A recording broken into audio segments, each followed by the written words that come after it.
get up, get up, get up.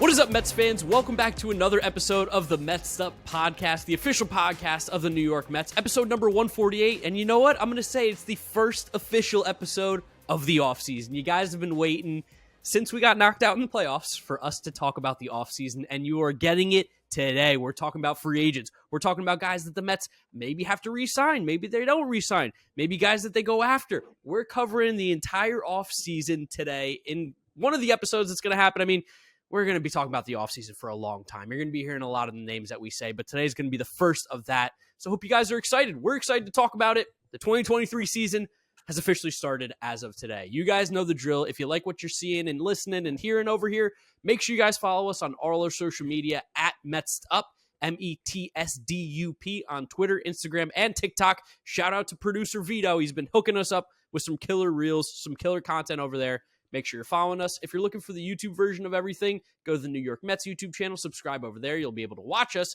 And if you're listening, Apple Podcasts, Spotify, Google Podcasts, Odyssey, drop us a rating, drop us a review. Haven't seen reviews lately. Give us a review. We really do appreciate it. Without further ado, James. How we feeling, James? I'm feeling good. We just had a nice pre-show meeting with the whole team. Yeah. Some contracts have been doled out, I think. Yeah. We're looking forward to some more. Let's start off with the one that I think everyone has been wanting to hear about, and we've been wanting to talk about for a while, which is going to be Edwin Díaz, the trumpets. Can you play those trumpets for us? Dude, he's back. Edwin Díaz is back. I love it. It is. And this was something that came out like in such hilarious fashion. First move of the offseason, like during Sunday Night Football, basically. So completely outside of like the national periphery, yet Twitter was ablaze at that moment with everyone talking about Edwin Díaz because it was a combination of Mets fans being really happy he came back, and then the grumpy Mets fans being like, oh, we gave him too many years and too much money. And then people from the outside being like, OMG, Mets fail. You gave the biggest reliever contract ever. So it was like, it's hilarious that a contract that happened during an NFL football game could have that large of like repercussions around the internet, but it did because that's the Mets. Yeah, no, like you said, it is a record-breaking deal. It's the largest contract ever given to a relief pitcher. And I mean, Edwin Díaz kind of deserves it based off of the last few years that he's had with the Mets. He's been the best reliever in baseball. I think we can say that now, right? Edwin's basically been the best reliever in baseball since he came up in 2000. Like, since he got good in like 2017, 2018, the only thing that ever stopped Edwin Díaz was the baseball.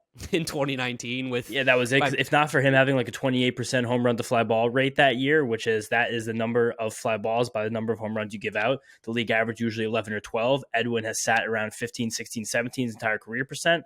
That year was 28. Unsustainable number. Didn't make any sense. We all said it didn't make any sense. No one could figure out why. We learned why afterwards. And you peel that back and you look at a guy like Edwin Díaz, who's had basically the best strikeout rate in all of baseball since he came up. He has the most F4 of any reliever since he first came up, the second best K-minus walk rate, the third highest fastball velocity. He's one of the best relievers this generation, and now he's going to be with the Mets for a long time. No, I'm really excited. I mean, the trumpets are electric. Edwin Díaz is electric, and it is nice, especially for an organization that I feel like statistically has had a hard time maybe finding a closer that can be lights out for an extended period of time. It's nice that Edwin Díaz, we know for the next 5 years, will be pitching in Queens every single day for the Mets. I'm really excited, and gotta remember, I was a doubter at first of Edwin, and he's completely 180'd me. 180. You weren't a doubter, you were a hater. Well, I mean, listen, there was times where I couldn't watch him pitch. I was terrified. I'd get upset, but like you said, since 2019, since they screwed him with that baseball, he has been lights out. So really happy Edwin's back in New York. And again, like, I think the Mets are not just the Mets, just teams in general are in a spot where you can get so creative with how you look at bullpens and how you look at relievers, where yes, it is a lot of money to give Edwin Díaz. It is a record-breaking deal, but you have the opportunity to go get so many guys available on the free agent market or through trades, whatever it be, that are super undervalued. Because I feel like that's kind of what the rest of a bullpen looks like, is undervalued pieces. Definitely. And also it's worth comparing this contract to other contracts that some relievers have gotten over the last few years, like these high-priced relievers that made it to free agency. There's one creator who I don't particularly care for, who I'm not going to mention, who released a contract that was signed by a pre-arbitration player and compare it to the amount of money Edwin Díaz makes. That's just like poor analysis. So yeah, we have to keep track of stuff like that. But you want to look at guys like Liam Hendriks and Ryan Presley, who reached free agency as elite relievers at a similar age to Diaz. Each were actually a little bit older. Edwin's just turning 29 this year. Liam Hendriks signed a 3-year, $54 million contract, with the White Sox with a club option that is going to run from ages 32 to 34. Ryan Pressly signed I think it was 454 with the Astros. Something along the lines. Something like that. But I don't know off the top of my head. I'm on his Spotrac right now. I think there was like a contract with an extension because he has a vesting option. Yeah, his vesting option 2025. So it was $10 million this year at age 33. Next year that kicks up to $14 million at age 34. $14 million the year after that, and a vesting option if he makes 50 appearances the year after that. Okay. So these guys are making a little bit less than Diaz, admittedly, between like $14, $15 million. Edwin Díaz also pitched better than them and is significantly younger. And Edwin Díaz's contract is ending basically earlier or at the same spot than the point of either of these guys when they signed it. Ryan Pressly signed that deal at 33 years old. Edwin Díaz, this contract will end at 33 years old. So, crazy. I mean, comparatively speaking, those $6 million a year are meaningful when you talk about the reliever, especially when the most expensive one makes $20 million a year in Edwin Díaz. But this contract really isn't as insane as people have instructed. It is interesting, though, that if you look at these two contracts already given out, two biggest reliever contracts in the game, one is Hendricks and the White Sox, arguably the dumbest organization in the entire show, and the other one is the Astros, the World Series champions, which we could talk about briefly in a little bit, I guess, who are probably the smartest organization in the whole show. So there's really no way, there's like no one way to slice this, and it's just you have to look at the player and the team context specifically, and the Mets need a closer and have plenty of money, so it works. Yeah, and not my money. Not my money. I don't care. If that's how Uncle Steve wants to spend his money, fine by me. Fine by me. You won't catch me complaining from the Mets spending too much money ever. That's never going to be a complaint of mine.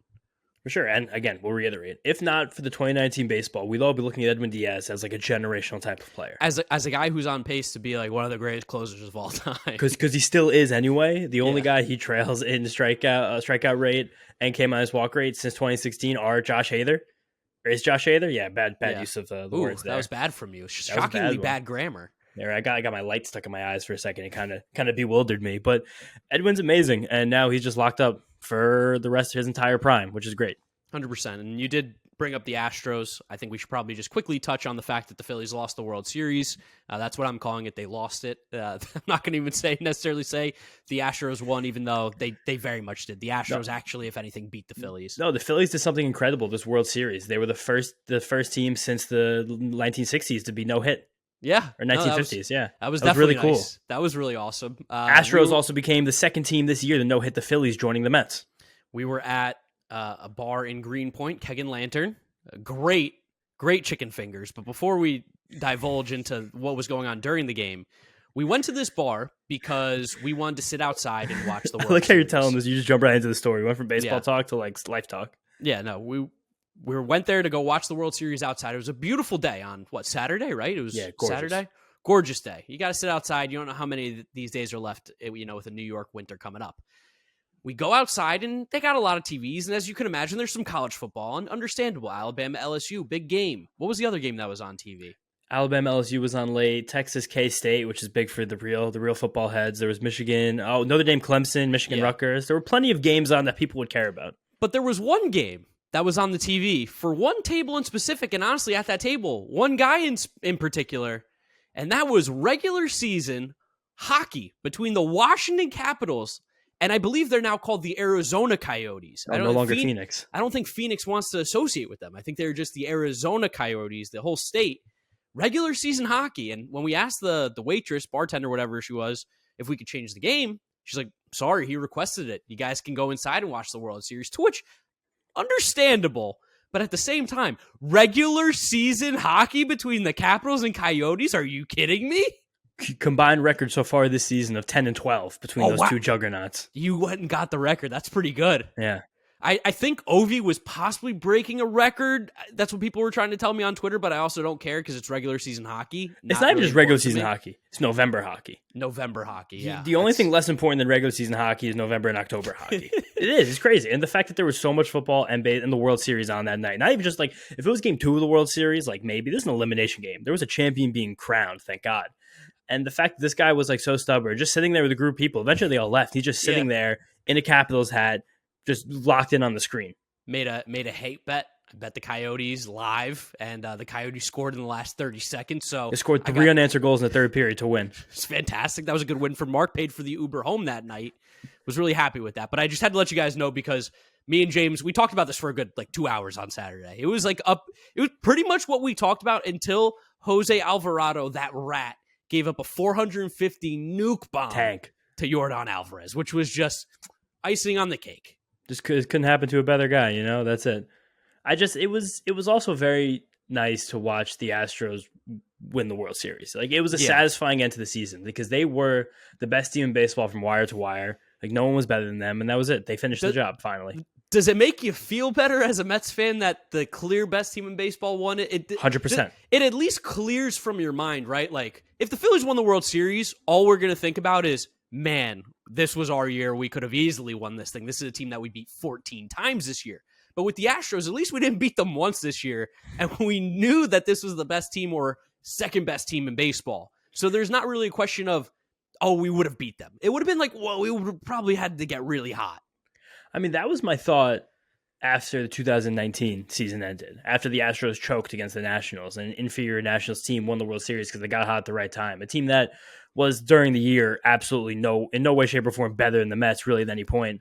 Bad. Worse than the Phillies were even at any point during this season, without a doubt. But they even got hotter though at the end than the Phillies ever got. But that was just that unsatisfying feeling. Same with the Braves last year, where it's this team isn't even good and they just won the World Series. It leaves this awful crappy feeling in your mouth. But at least this year, the team, the most deserving team, won. In terms of all the stuff that people were spewing about the playoff format and about the games in the series, the Astros won the World Series. Lost 2 games total.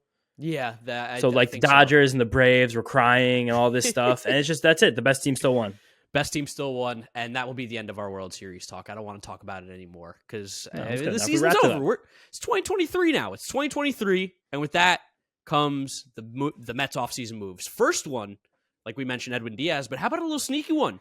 The guy that they hired from Driveline, right? What was his name? Eric Jagers. I thought we were going to talk about this in the end, but you want to talk about him now? Just quickly, briefly, I think, because I think it's worth noting. Yeah, this Mets fans should be incredibly excited about this move. Eric Jagers is one of the most absolute trusted people in all pitching development across the country. He was a college pitcher at Iowa not that long ago because he's not a very old guy. He actually developed the racing outlet syndrome, though, while he was down there. Okay. Yeah. So he ended up when he was trying to rehab and get himself good, he went to Driveline. He really took to the training so much. Eventually, he became a coach after his playing days were over. He kind of became almost like Kyle Boddy, who he was the innovator of Driveline's somewhat protege, almost like his consigliere, right-hand man. Ooh, good word. There you go. He spent 5 years at Driveline, and then he went to the Phillies as a pitching strategist, but not even for a year, just for the 2019 season. And then he went from there. When Boddy jumped and went to the Reds, he went with him. And he was the assistant pitching coordinator to Boddy, who was the head pitching coordinator for the entire Reds organization from 2019 to 2020. And then he became the assistant pitching coach with the major league staff in 2020 through this past season, 2022. So Boddy and Jagers together had a lot to do with development of some of the Reds prospects, Hunter Green, Nick Lodolo, Graham Ashcraft, named the most notable ones. And then that major league rotation for the last few years was also just very good. 2020 season, the Cincinnati Reds had every opportunity to win a World Series, 100%. Realistically, if their offense would have stepped up. And then they held water 2021. This year, they tore the whole thing down, but you could see that there were some major pitching achievements made by the end of it. Didn't you? You sent me the picture that Kyle Boddy was given at a lecture or whatever. No, it was at First Pitch Arizona, which is a national. It's more it's a fantasy and a baseball and data convention that goes on around the All-Star game for the Arizona Fall League every year. I was getting sent pictures from some of my friends that were there, some baseball folks. Shout out Nick Pollock and Scott Gilroy, some OG nerds out there, and It was sad not to go. I really wish I still didn't have a job like the good old days. But Kyle Boddy was giving a presentation on integrating technology into pitching development, and he had stats about the Reds minor league ranks before he got there than while he was there as his proof of how good he was. He's right because he's great, and now we got the number 2 men there, and he's gonna. You know what? He's probably going to overhaul the entire Mets pitching development. He's going to have a hand in the players that we scout and we draft. He's going to be instrumental in the way we develop pitching right now, and I'm incredibly excited to have him as a part of this organization. Yeah, it's one of those moves that I don't know if you'll find many podcasts who will get excited about it like we do. We love the info. We love the new minds coming in, and a guy like Eric Jagers coming from Driveline and the Reds. Very, very excited. Very excited. Something else is very important is a lot of people, Trent Rosecrans, Eno Saris, specifically Trent Rosecrans, the Reds beat writer from The Athletic, Eno Saris, baseball writer for The Athletic, just on the cutting edge of pitching development. They've said that while Jagers is very smart, he's very intelligent, knows how to develop, people rave about his communication ability. And the fact that he has that, same with Jeremy Hefner, we've heard people say about that, same with Eric Chavez, as the Mets integrate more and more data into this organization, you have to be able to get that to players in a concise and creative way. And the fact that many people have said he's someone who can't do it gives me tons of confidence. I mean, think about the interviews that we had with Trevor May and all the pitchers this year. One of the things they mentioned that they loved about Hefner the most is his ability to communicate with them and tell them what they need to hear. And I think that's super important. And it just shows that the Mets are all taking signs and steps in the right direction here. Here's one more quote I want to give from Kyle Boddy about Jagers, about how just he is with players and stuff. It's not just the technical side of it. He, Jagers, is the best at the actual information delivering it to players. That's without question what he's best at. Is he the best nerd in the world? Probably not. Is he the best coach in the world? Probably not. Is he the best meld of both of them when it comes to pitch design? I don't think there's any question. Love that. Love that. Yes. So that's the guy who trained this person saying that he is better at something than anybody else he's ever seen. That's amazing. Love to hear that. Love to hear that. And that kind of leads us now into the moves that could be made this offseason, because there's a lot going on, especially with guys that the Mets had on the roster last year in 2022 that may or may not be on the roster moving forward. The Mets have 11 free agents this year. That is the most of any team in baseball. A lot of big names here, James. Yeah, that 11 free agents number was pulled per Mike Mayer, who is he's probably one of the most trusted guys in terms of breaking news stuff on Mets Twitter. It's also not he's not official, so we can't take his bond. And I don't think anything kind of instructs that more than that list of 11 names. But here are the Mets free agents. You guys can count along with me. Jacob deGrom, Brandon Nimmo, Edwin Díaz, Chris Bassitt, Taijuan Walker, Carlos Carrasco, Trevor May, Seth Lugo, Adam Ottavino, Trevor Williams, Tommy Hunter. And then also more. Yes, well, but those are the guys who were on the team the whole year. Because I said that because that number's 10, who I just gave. Those are guys on the team the whole year. Then Michael Givens, Tyler Naquin. So that makes it 12. So I don't know if it's 10 or 12. I couldn't find how we got 11, which was kind of funny. Probably was the Diaz thing. Probably just counted out Diaz. Oh, yeah, probably after he got rid. Yeah, that's a good point. Yeah, but no matter what, that's a crap ton of guys who you have as free agents in your team. The Mets are the most free agents in all baseball. I don't remember if you just said that, but Dodgers, Yankees next. Yep. Those guys I just named combined for over 20 FWAR this past season. And if you could really glean from what I'm saying, they're basically all pitchers. Actually, they are all pitchers, not basically, except for Brandon Nimmo. And that's 900 innings, 900 major league innings that the Mets are losing. Not losing, but just don't have right now in terms of this free agent list. That's a lot. That's a lot you got to build back. No, 100%. And I mean, I think there's going to be guys that come back. Obviously, it's no idea whether or not going to be able to bring everybody back, whatever it is. But the group of guys that the Mets have that are leaving, along with the free agent class, I just feel like this free agent market in general feels a little bit robust on the pitching side, would you say? I wouldn't say robust, but I would say that it's more plentiful than I think people are giving it credit for. I think there's a more beefy middle tier than years past. That's okay. So that's where I was going to say was because I made a video about this recently on my YouTube channel, and I was talking about how the top tier of pitchers, there's the guys that you all know. You have the Jacob deGrom, you have Clayton Kershaw, Carlos Rodón, Justin Verlander. Those are the clear top cut of this. But then there is a list of probably about 30 to 40 pitchers that all are going to be in a rotation next year, are all going to help a team, and are all good to not great, Yeah, absolutely. And those guys, we have notes ready for all of them, so we're going to get into them as much as this episode lets us. But I do think there's going to be a bit of an opportunity to buy up some of these guys early, because I think that a lot of this market's going to get stalled by deGrom, Judge, I guess Rodón, probably Verlander, and probably Trea Turner. Yeah. And we've seen years past that there's always going to be a couple guys who just want to jump the market, let it go, get it over with. Those guys usually aren't agents by Scott Boras, so we don't know how long it's going to take with Brandon Nimmo, but there is an opportunity, a buying opportunity here in this next week, because free agency actually officially begins. I believe it's Thursday, right? Correct? The day that this episode drops, I know we normally drop on Wednesday morning for you guys. We did it on Thursday just because it's an off-season episode and some things have been going on here, but today, the day that you're listening to this... It also might come out Wednesday afternoon. We don't know. Yeah, we don't know. But the day that you're listening to this, we're assuming is Thursday. I'm going to How about this? If it's Thursday, November 11th, teams can start negotiating with free agents that were not on their team last year. So that means the Mets can go negotiate with a Trea Turner, or that means that another team can negotiate theoretically, allegedly, or another team can negotiate with a Brandon Nimmo, Jacob deGrom. That's what we want to tell you.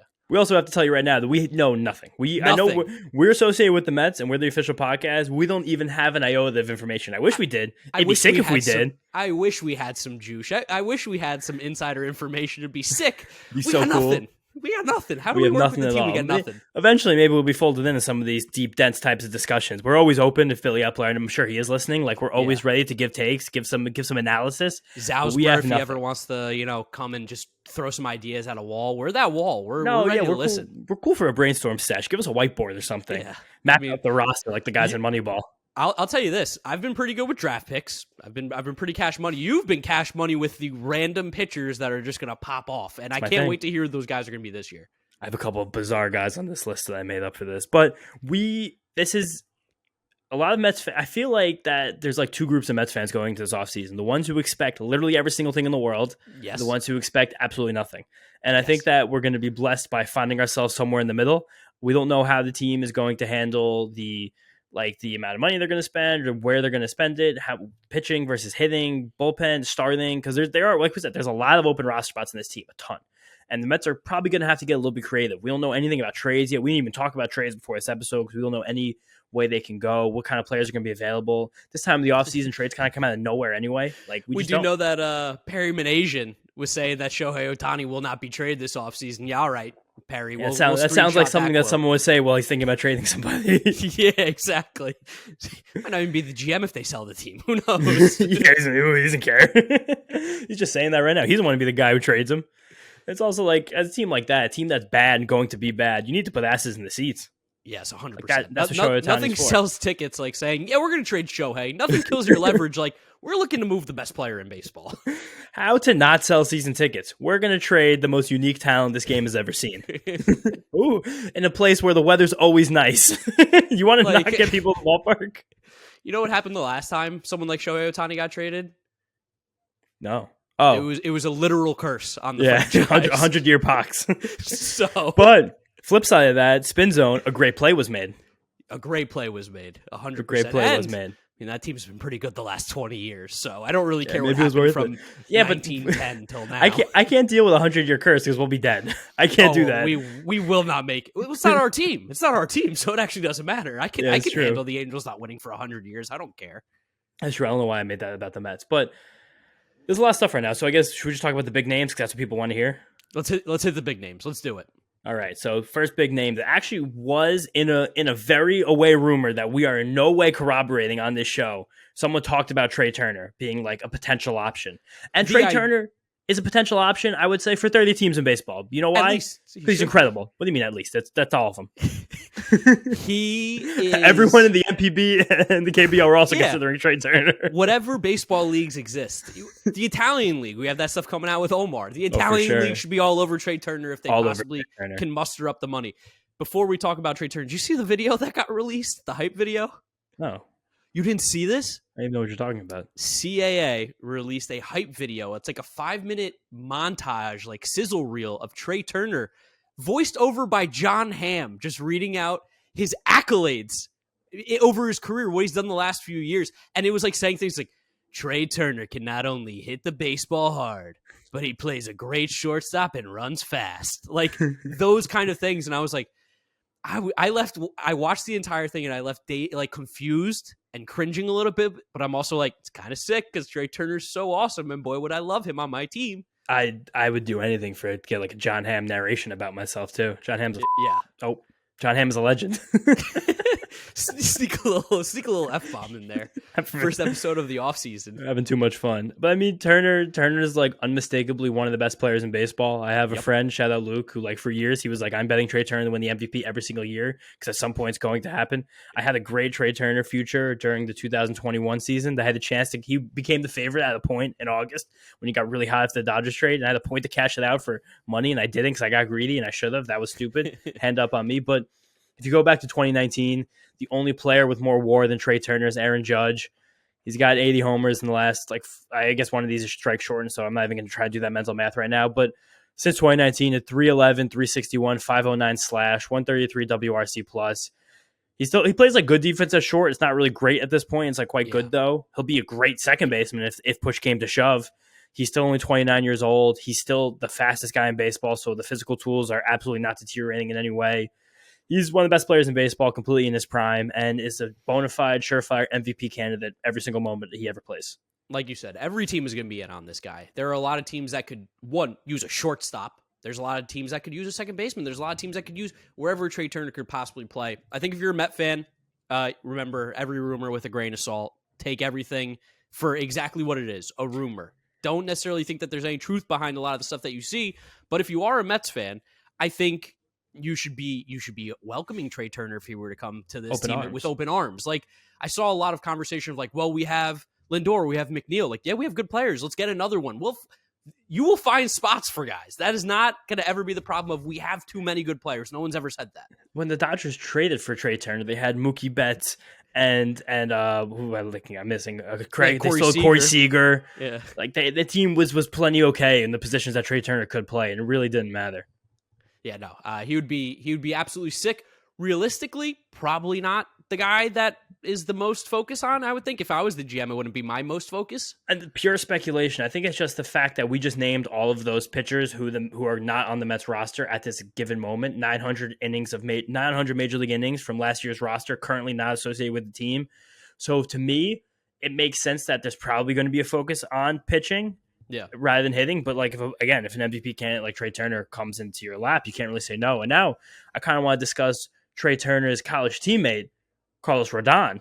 Yes. Who's someone who I think is incredibly interesting. Someone who became one of the best pitchers in baseball over the last 2 years. Pitcher with the best whiff rate and a four-seam fastball in all of baseball, and that's from the left side. He is literally unbelievable. Yeah, I saw a really interesting article written by someone that had Carlos Rodón. It had top 10 free agent targets the Mets should have. And I believe Carlos Rodón was 10th behind Robert Suarez, a reliever, Robert Suarez, behind Justin Verlander, behind some crazy names. Carlos Correa was also, I think, 9th on this one.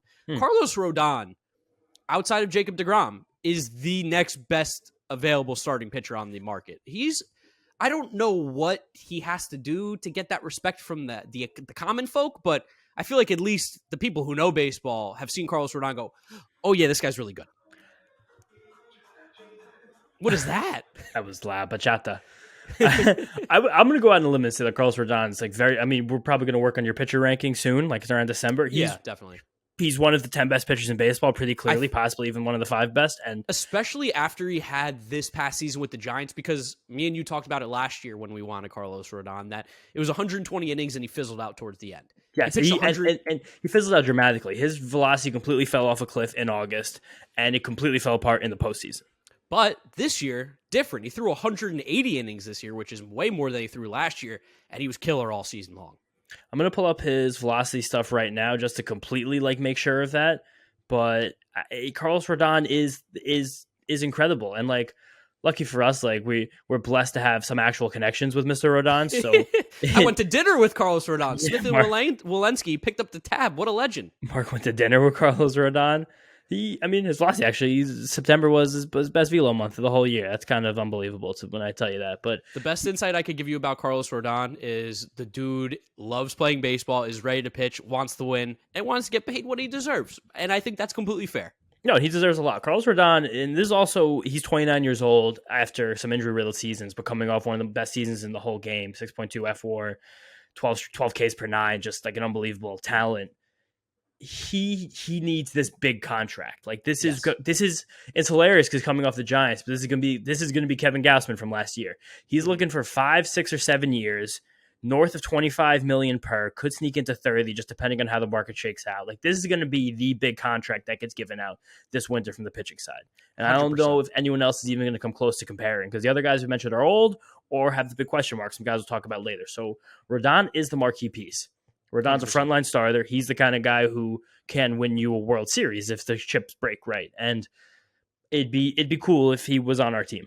Yeah, no doubt. You talk about aces available on the market. He's definitely one of the 2, 3. 2-3? What do you think? Soft 4. Okay, soft 4 with including Kershaw still in that ace. Kershaw, when he pitches, he's still an ace, but just we don't know. Yeah, I mean, he's thrown 120 innings the last few years. Kershaw and Verlander obviously going to both be available on this market.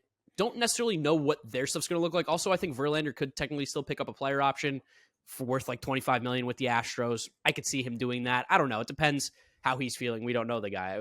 Be a cool guy to know as well. Justin Verlander. I'd like to meet Justin Verlander. Maybe him and Kate. That video of Kate Upton flipping off the Phillies fans, by the way, is an all-timer. That's awesome. Also, her going ballistic with the Fox guys after they won.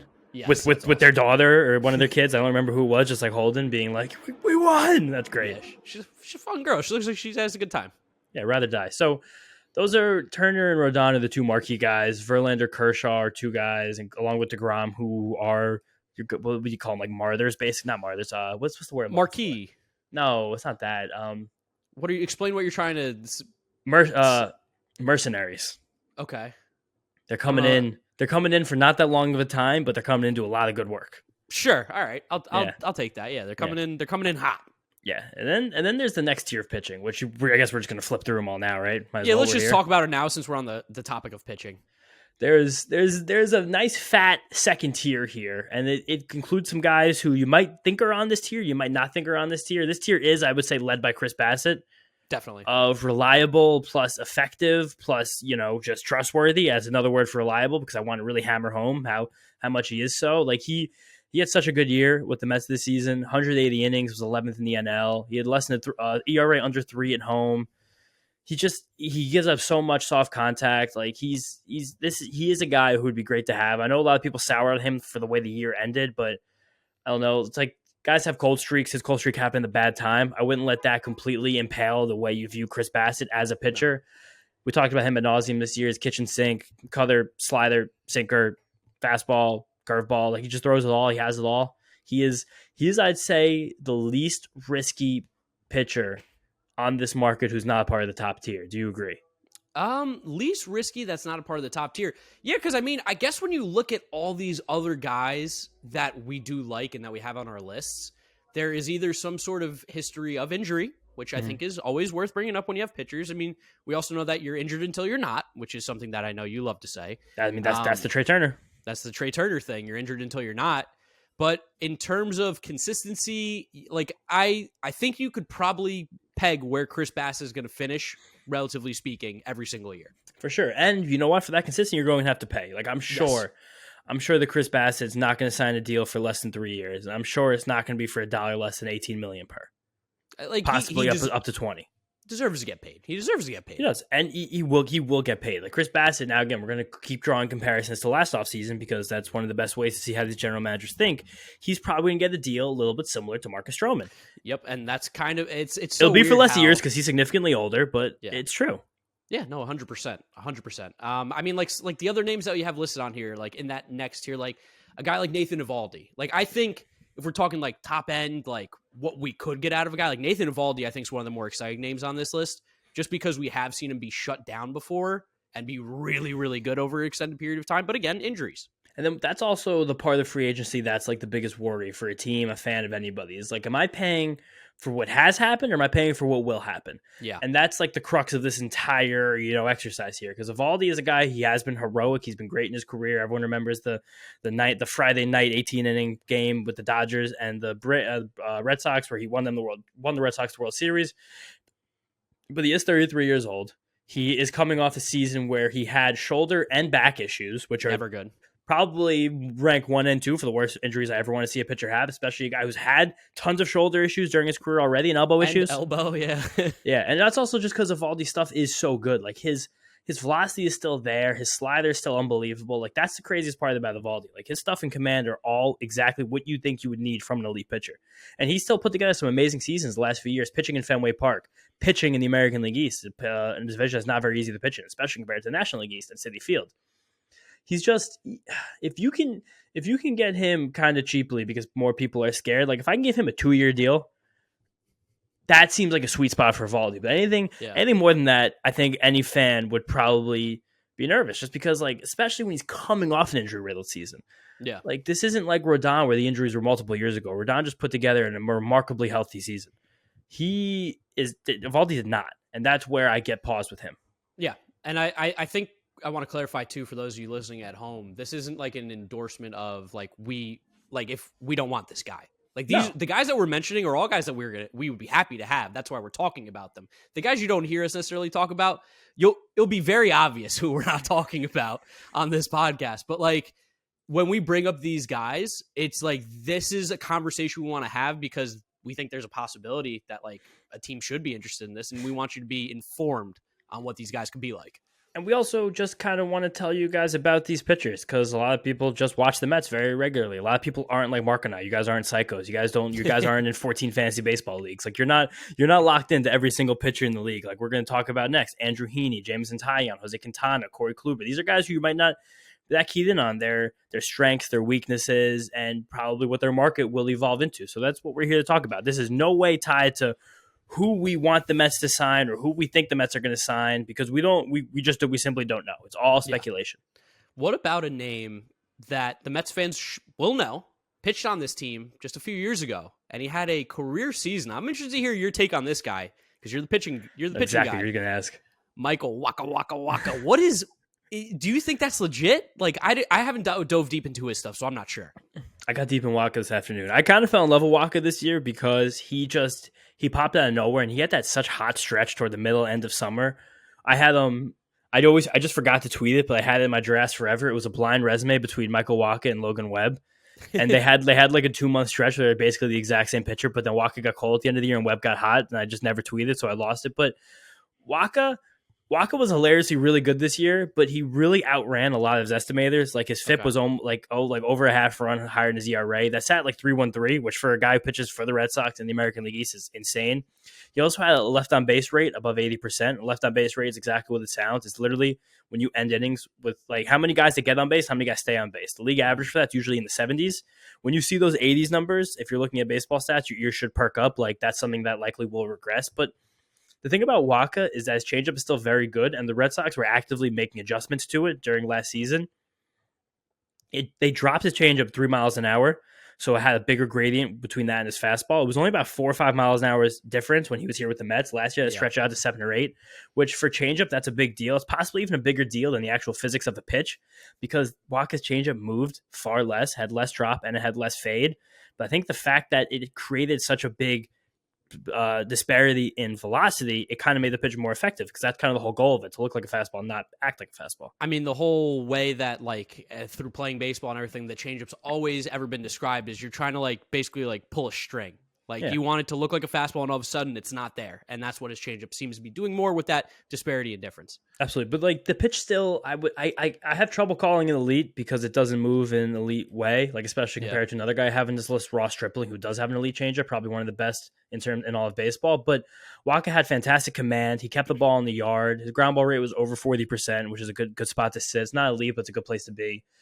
He still has such good command, and he has a lot of pitches that he can throw. A slider, a fastball, a cutter, I believe, if I remember correctly. So he's a guy who it would probably be disgusting for Mets fans to hear. Yeah. But I'm sure he's a guy who will just eat a ton of innings. Like he compares favorably to, I think, Taijuan Walker. Yeah. I was going to say, like, I even remember, like, at points he was here 2020, right? Was the 2020 season he was a part of the team? Like, he did have starts, remember, where you're like, oh. He does.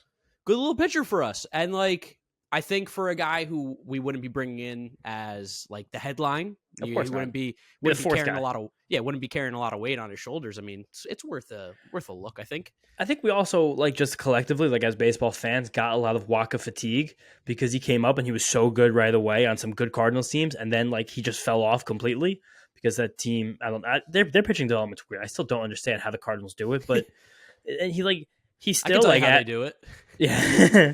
They get guys who pitch the contact and the outfield's huge and they have great defense. I mean, that's great. It's a really good idea. It's like, we figured this one out. But he hasn't walked that many people. His ERA, it was 3.32 his ERA, but the expected ERA was like 4.5. So again, like there's good. He's probably a true talent 4.1, 4.2, 4.3 ERA guy. Okay. But I don't think that's a bad thing in the back of a rotation. You need that guy, especially a guy who's going to throw innings for you. He only threw 130 innings last year, but he got hurt. But I think he's a guy you could probably, as only 31 years old, could rely on. And like I mentioned before, fastball, changeup, cutter. He has a sinker. He has a little bit of a curveball, but he doesn't have much of a feel for it. It does pitch that was bigger earlier in his career. He's just a guy who would just be a dude. Probably a couple mil. hang out in the back of the rotation, and pitch. All right, give me a name that you want to talk about, because again, this is your sweet spot here with pitching.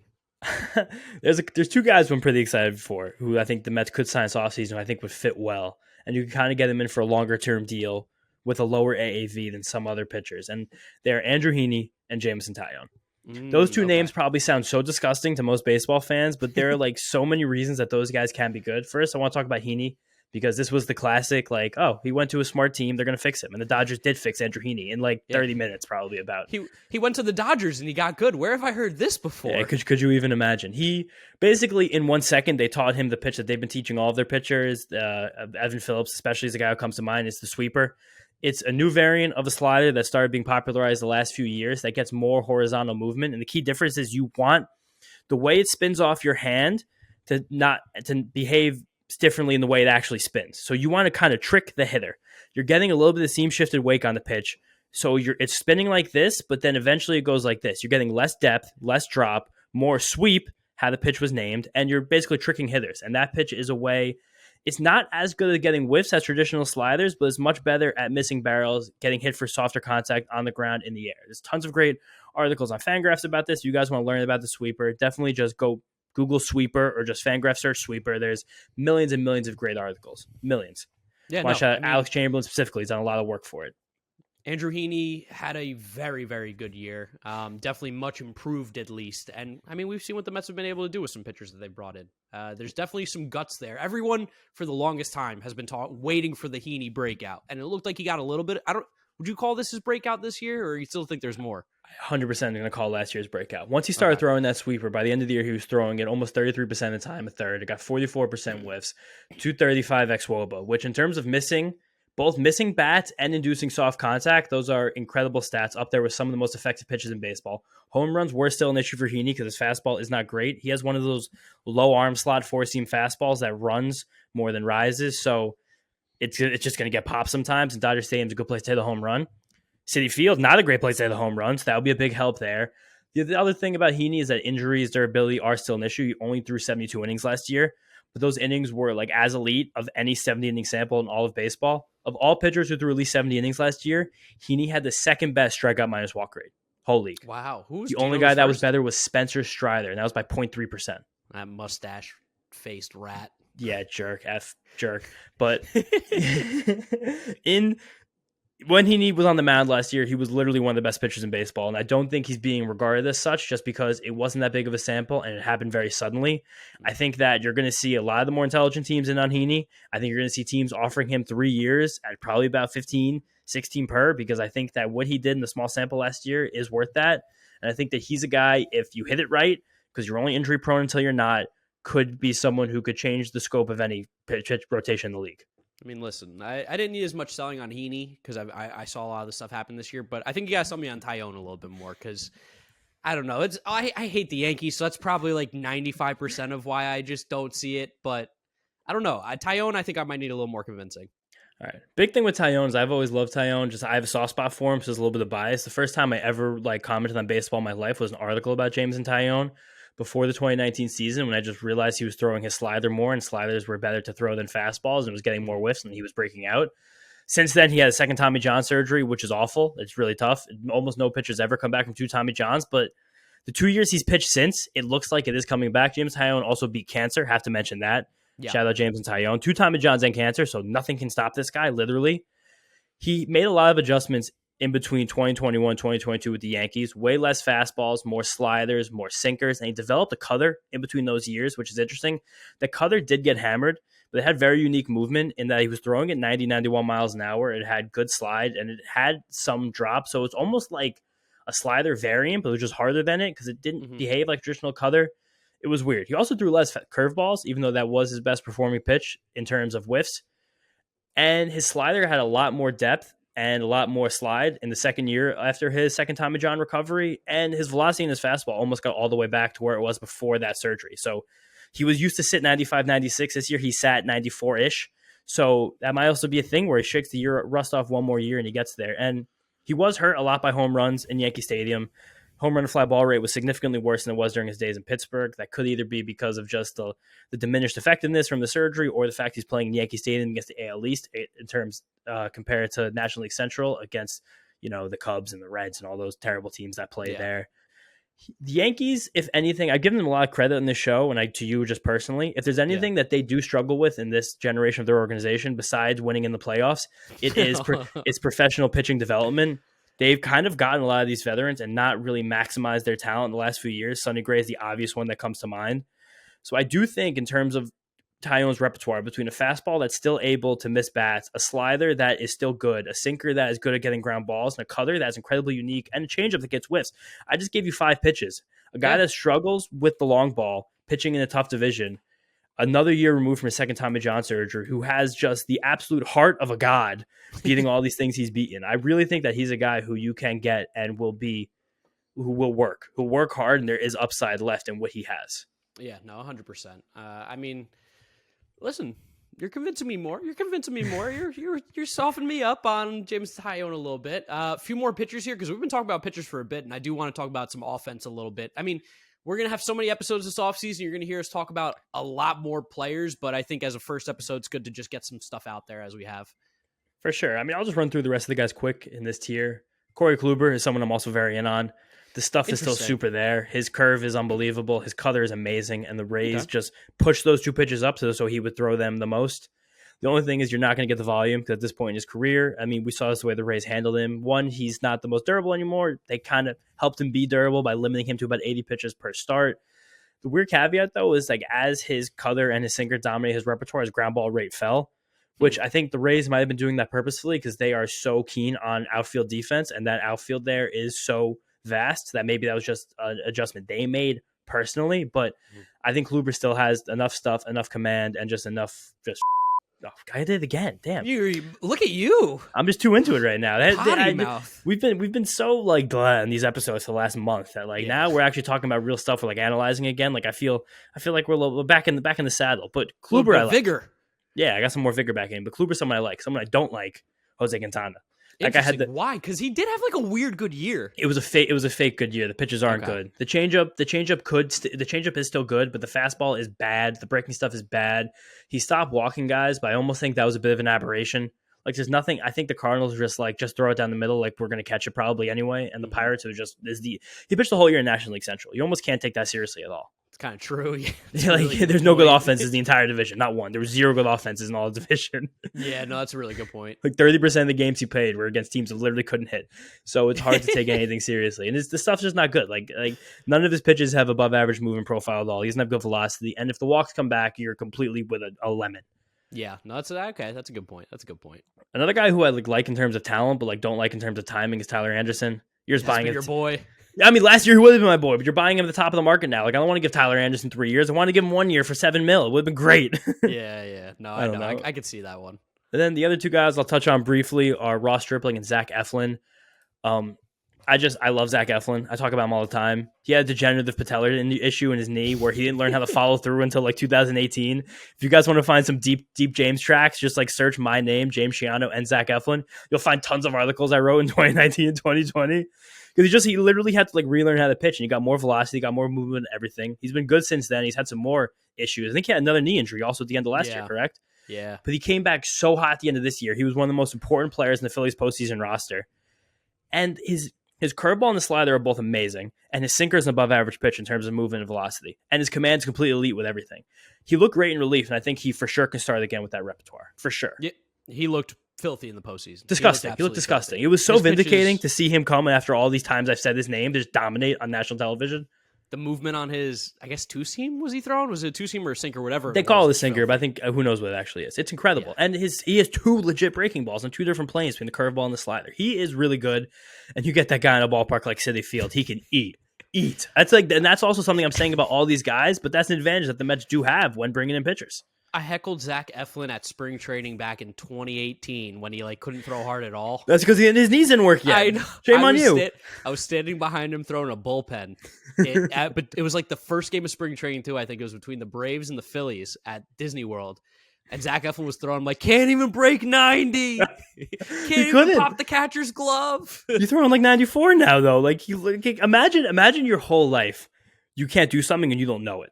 It's like a superpower. Literally, imagine you couldn't bend your knees and you had no idea. And like an old article I wrote for a blog doesn't even exist anymore called Prospects 365. Like I was literally pulling screen caps of Zach Eflin pitching.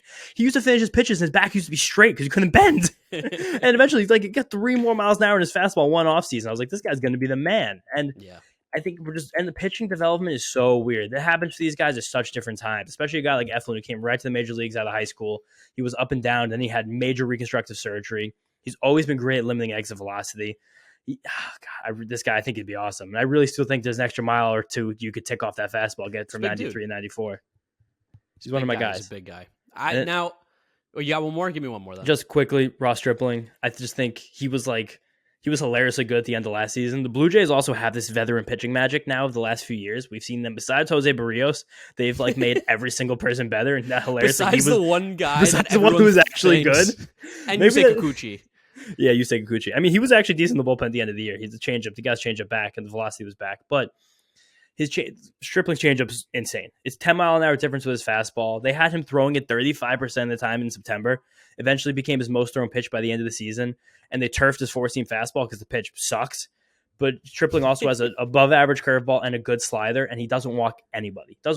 Anybody. And he's got one of those rubber arms. You just throw him out there and pitch. And he's someone who's very comfortable moving roles between the bullpen and the rotation, which is very valuable in the back of a roster. I like Stripling. I think Stripling's a good little pitcher, and he seems to just love data. So I like that too. We like smart guys. We're smart guys. We're smart guys around here. We want more smart guys like us. A couple sharp guys. And then just some other names, like Clevenger, I think can still be good. Couple more years away from the Tommy John. I think he'll be fine. 3 pitches with a whiff rate above 29%. His fastball got back up to 93, 94. Command is bad, but that usually takes longer after Tommy John. Then I got the psycho names. Like Chad Kuhl has 2 good breaking balls. Like I'll say it out loud. Chris Archer's velocity came back, but you can't throw more than like 50 pitches at a time.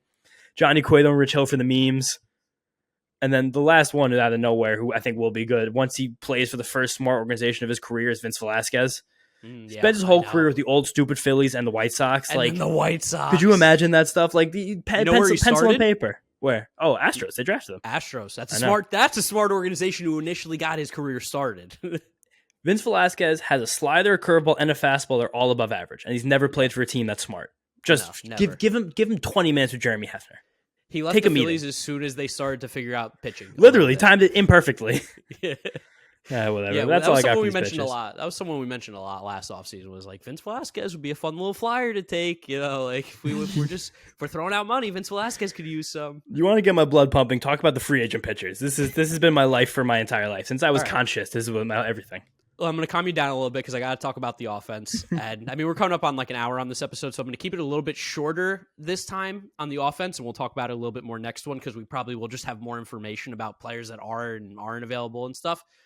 But I think possibly the most important free agent for the Mets this entire offseason is Brandon Nimmo. I think, blatantly. Like, I've seen a lot of lists. I've seen a lot of rankings. I've seen a lot of this and that. One thing that I've seen, not just by Mets fans and Mets publications, just by everyone, is a unbelievable underrating of Brandon Nimmo again. And I don't know what he has to do to actually get respect from people that are not us. Like he is one of he's not Mike Trout. We know that. Like when you're talking about okay. One of the best center field, because when I say this and I say he's one of the best center fielders in baseball, people are like, "Oh, Mike Trout," and I'm like, "Okay, idiot." Like I didn't mean like Mike Trout. Mike Trout's one of the best players to ever play. But when you are talking about the best center fielders in Major League Baseball, Brandon Nimmo is 100% a part of that group of, I would say, the elite tier. For sure. I mean, I think there's a grouping at the top. Like Trout is incredible. Aaron Judge played center field in elite level this year. Then you have like Springer is great. And then there's a little bit of a drop off. And I think then you have like Nimmo, Reynolds, Cedric Mullins. Robert. Yeah, Robert, I guess now Buxton. At this point too is up there. Buxton. Yeah, Buxton never plays, so I almost can't even count him. Yeah. But like that's the group. And if you don't get Brandon Nimmo back, there's no other option. Like Starling Marte can play center field, but we want him in right. We know that's where can play center field. We want him in left. Yes, we want him in left. Like if we want to maximize our potential, I think getting Brandon Nimmo in center field is vitally important. It's funny. MLB.com does a just a list of all the free agents position by position, and it has their wins above replacement from 2021 to 2022. When you look at the available center fielders, it's disgusting. It's disgusting. Kevin Kiermaier would be our next best option. Brandon Nimmo's 8.7 WAR over the last 2 years. Next best is Kevin Kiermaier at 3.7, and he has a club option, so he might not even be available. No, they're going to make him available. The Rays have been trying to get rid of Kevin Kiermaier for about 3 years. Okay, I mean, he plays great defense, but he does. I think if there's one guy on this market that I personally, as a Mets fan, want back the most, it's Brandon Nimmo for me. I think it's really, really hard to let a talent like him go, especially when it really, really does feel like he might just be figuring it all out. Like, we started to see him hit for some more power towards the end of the year too, and that's like Brandon Nimmo with power and the defense and on base. That's scary. The thing about Brandon Nimmo is, and something we've been saying forever, is that he's still like literally baseball young. Yeah, he didn't even like start playing baseball till he was like a teenager. Like, he never got like the college baseball. He never did high school baseball. Like, he went right to the rookie league when he was a child. He had no experience at all. And he gets so much better every year. And the irony of this whole thing is that Mets fans, like you and I included, we've been like looking for our center fielder for so long now, for years, like since Carlos Beltran went away. And he was under our nose the whole time, and now he might be gone before we even realized it. Yeah, no. Scott Boras is going to make it tough. I think there's Scott Boras has been waiting for this one, because this is going to be the Scott Boras magnus opus, because he's gonna get a guy with 60 career home runs, like $150 million. And I'm going to tip my cap. I hope it's for us, but if it's not, I'm going to tip my cap, because this is Scott Boras is going to be his greatest achievement ever. A guy who's never hit more than 20 home runs in a season is going to get $150 million. Yeah, I think a lot of teams are going to be interested. I really hope he comes back to New York with the Mets. I really want him in center field for the foreseeable future. He's still not even 30. The improvements he made defensively are legit. They're really, really, really important, especially in Citi Field, where we know like balls don't go out of the park, so keeping them in is important. But who's going to catch them? I want to see Brandon Nimmo catching those balls. We saw the catch against the Dodgers. I mean, come on. I was literally about to say that. Like, talk about balls not going out of the park. That was. I mean, I guess it's kind of sad, but looking back in retrospect, that was the high point of the season, I guess, that game, that DeGrom against the Dodgers. Yeah, maybe. I guess that's where we technically peaked. Maybe. Oh, was it August 29th? What a great night that was. That we were Thursday, we were Corey, we were having a great time in left field. Yeah, we had a ball. That was one of the most fun games we went to all year. What a night. But we can't, like, Brandon Nimmo in the last year had his best power production, his lowest strikeout rate. He did that in the same year. Yeah. And his best defense. He did all that in the same year. Like, there's no, like, I'm not even kidding. Like, he could be a perennial all-star for the length of a 5-year contract. And he's a guy who, like, he could play center field for 2 more years and then just, like, the Marte, the Canada contract expired. Move him back to a corner. Get a young center fielder. Be an even more elite defensive left fielder. And continue to hit leadoff with his 370 on-base percentage. That was hilariously also one of the low marks his entire career. Oh, no, his on-base percentage dropped because he started swinging the bat, hitting for power. Like, he's so good. He's so good. I'm happy the Mets fans finally have begun to respect him, but still not to the point where I think they should. Yeah, no. I mean, like, the offensive market's a little crazy. There's a lot of... And I feel like this is kind of how the offensive free agent market always looks, is there are the good players and then there's the rest. Yes. And I mean, at center field, Brandon Nimmo is the good player. Obviously, you have Judge in right field. Everybody and their mother is going to be in on Aaron Judge. He's going to get paid $500 million or whatever it's going to be. It is what it is. Would I take Aaron Judge on my team? Any day. Any day. He's a good baseball player. But, at the same time, there's going to be everyone interested, and I'd rather get in bidding wars with other players.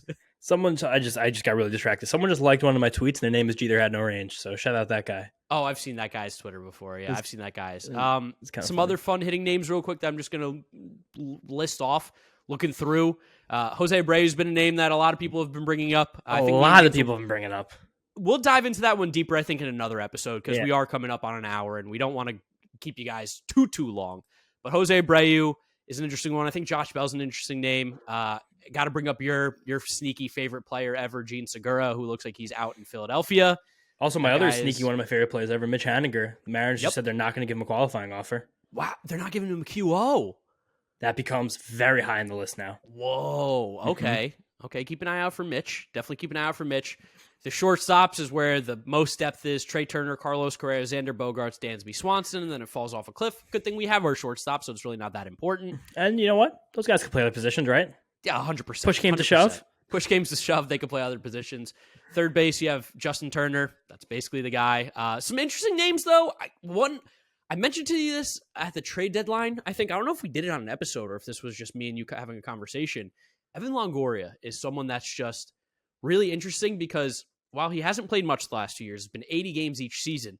You put those two together and he's put up like 30 homers and 30 doubles with like an 800 or 820 OPS.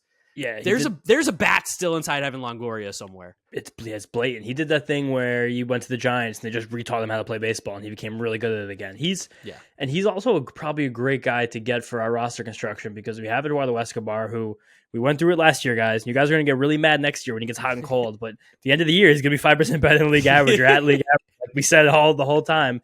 And we have Brett Baty, who's growing, and he'll probably have a role in this team at some point. So third base might be a little crowded, but I mean, he absolutely 100% can hit for power, and this Mets team absolutely 100% needs power. I could see a platoon option too, like where Vogie it came back and he's going to be the DH. When he hits righties, as we know, we need someone to hit lefties. Longoria crushes lefties his entire career, so that's someone I think is an interesting. Maybe if we get crazy kind of thing. Well, realistically, that becomes more of a platoon between Vogie and Escobar then, the way you're saying it, because true.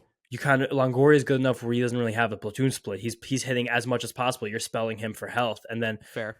Vogie and Escobar is a very natural platoon split, lefty versus righties. Yeah, if something like this were to happen. Brandon Drury is also available. Get him in a bandbox again. He'll probably play well. Yeah. Outfielders, Joey Gallo's available. That's always... you're going to see a really, really smart team get Joey Gallo. That's all I'm going to say. That if someone who signs Joey Gallo, that's someone who's smart. And that's not even me being tongue-in-cheek, by the way. That's being dead serious. No, because Joey Gallo is still a valuable baseball player. A lot of people don't think he is, but he's still a good defender and a guy who hits for a lot of power. It doesn't look like your dad wants it to look, or your grandpa wants it to look, but it's still good. I don't even know what team obviously will get Gallo, because probably a team that wants to compete but doesn't want to spend a lot of money, just get some cheap power. Yeah, no, definitely. Baltimore would be that'd be kind of fun as lefty, but they have so many good corner outfielders. Maybe but I could see the Blue Jays, who could always use another corner outfielder. Yeah, but you could also just DH the guy, really. But he's a good defender. That's not really for sure. Oh yeah, DH DH Santander or something. Yeah, something like that. But Joey Gallo is a fun one. Jock Peterson, I think, is a name you're going to be thrown around a lot. I would support. Yeah, 100%. In center field, we went over. Right field, we kind of went over. You know who's still available? I know who. Someone's mentioned to me the other day. Mr. Conforto. Yep, Michael Conforto. I mean, you want a rental? You want a rental? That's probably the guy, because I think teams are going to be calling him as long as he's healthy. I mean, it might as well. Probably have to do a workout, see if he's healthy. How old Michael Conforto is? 29. He's 30 years old. You know, Michael Conforto is probably still pretty good. Probably still a pretty good player. Listen. You gave me a year off after a disappointing year, and my opinion changes on the guy a little bit.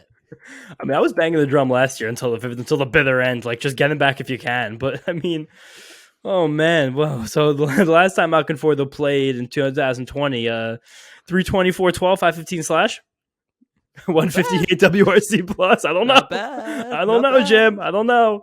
Oh, guys, already put together 2 seasons of more than 4.4 F4. It's not that bad. We know he can play in New York. I mean, yeah, he can handle it. Oh, God. Can handle the pressure. And then in terms of DHs, which I mean, it's worth talking about now a little bit. You have JD Martinez, who's a free agent, Michael Brantley, Matt Carpenter, Andrew McCutchen, who I could honestly see being signed by the exact same team and just being a platoon of DH. Where Carpenter hit righties, let McCutchen hit lefties.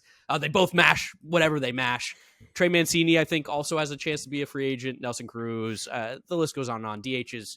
It's a position that exists. You kind of just find it. You don't really need to search for it. Yeah, I also think the fact that we did bring Vogelbach back, which I do support wholeheartedly. $1.5 million for Daniel Vogelbach is an absolute steal for what he can do with the dish.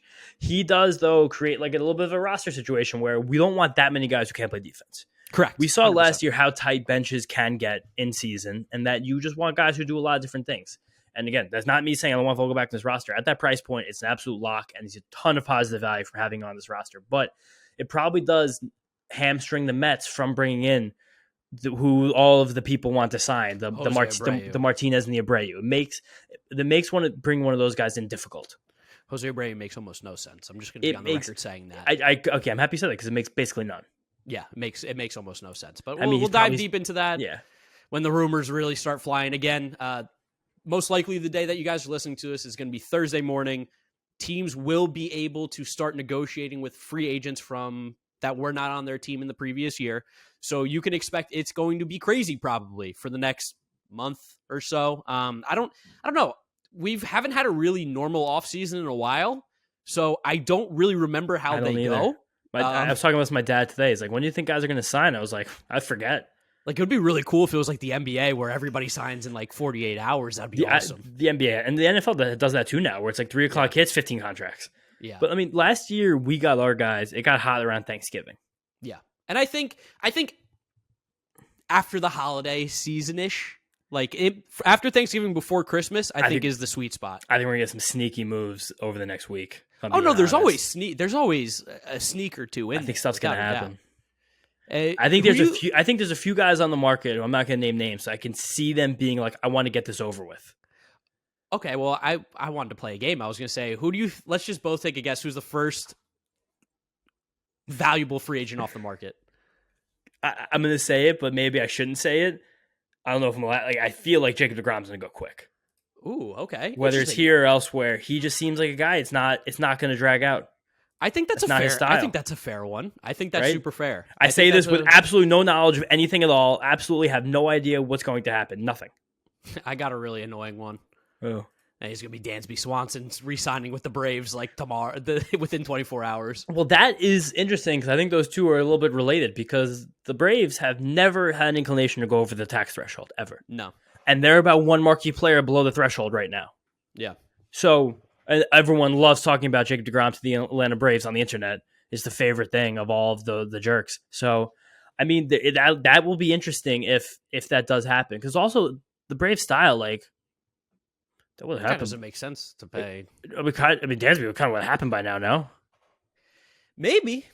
Yeah. But that's kind of the way they operate. We sign our own guys when you're not even there. They re-sign Charlie Morton. Yes, true. They during the playoffs. That's what I mean. So, like, and they were allowed to re-sign Dansby Swanson this whole time. So, like, maybe he's playing hardball. Like, I don't know. Yeah. The way that negotiation's gone so far, it doesn't seem very Braves. Okay. All right. Interesting. Yeah. I mean, this free agent. It's gonna be nuts. It's gonna be nuts. The Mets are gonna be heavily involved, I would assume, just because we got a lot of moves to make. We got to roll. Yeah, a lot of scatterol, a lot of money to spend, a lot of wins to have, and we're gonna be talking about it all offseason along with you guys. Hopefully, we get some. It'd be nice to drop some emergency episodes because we have something big to talk about. Would you not agree? It was that double entendre. It would be nice to drop some emergency episodes. Yes, definitely would be nice. And I think we're going to wrap this one up, guys. Thank you so much for listening and watching wherever you are doing it. Make sure you're following us on all our social media at Mets'd, METSDUP on Twitter, Instagram, and TikTok. Subscribe to the New York Mets YouTube channel so you can see the YouTube version of this. Vito's working very hard on it. You need to go check that out. All the video content we're dropping. And if you're listening to us, Apple Podcasts, Spotify, Google Podcasts, Odyssey, drop us a rating, drop us a review, download, and subscribe. Follow James on Twitter at James_Shiano. And follow me at GiraffeNeckMark with a C. Thank you guys for listening. Thank you for waiting one extra day for this episode. We do appreciate it. And we'll catch you next time on the next episode of the Mets'd Podcast. Peace out. Peace out. See you guys next time. Get up.